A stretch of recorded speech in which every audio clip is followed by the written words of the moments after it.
حضرت محمد صلی اللہ علیہ وسلم نے اشارہ فرمایا۔ آپ صلی اللہ علیہ وسلم کچھ نیت فرما رہے تھے۔ آپ صلی اللہ علیہ وسلم نے اشارہ فرمایا، میرے پاس موجود ہی نہیں ہے، کل صبح ایک جوڑا موالی ریشم اور کسی درخت کی لکڑی میرے پاس لے آنا۔ دوسرے روز وہ شخص ریشم اور لکڑی لے کر ظاہر ہوا خدمت میں۔ آپ صلی اللہ علیہ وسلم نے فرمایا، اپنے دونوں بازوؤں سے اس میں باندھا اور اپنے سینے پہ ڈالنا شروع کیا یہاں تک کہ وہ بھر گئی۔ پھر فرمایا کہ اسے لے کے جاؤ، اپنی بیٹی سے کہہ دینا اس لکڑی کو کشی میں تنے ملا کر لیا کرے۔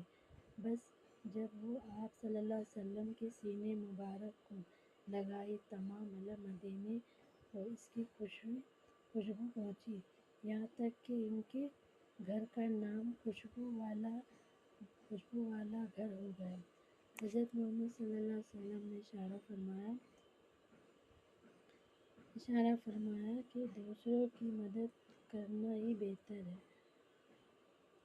حضور صلی اللہ علیہ وسلم نے فرمایا کہ سنت سے اخلاق کرنا اور عطر لگانا، مساج کرنا اور نکاح کرنا بہتر ہے۔ حضرت محمد صلی اللہ علیہ وسلم نے فرمایا،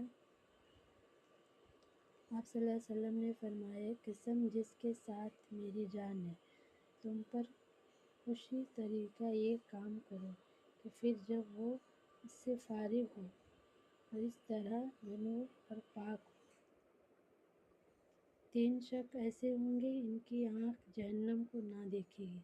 ایک وہ آنکھ جس نے اللہ کے راستے میں دوپہر یا دوسری آنکھ شقایت ہوگی، اور تیسری آنکھ جو اللہ کے حرام کری ہو، جس سے وہ چیز کو دیکھ رہی ہو۔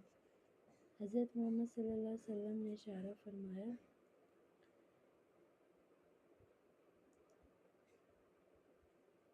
نبی کریم صلی اللہ علیہ وسلم سے اشارہ آپ نے یاد رکھا انشاءاللہ کتاب کی سمت منظور ہوتی۔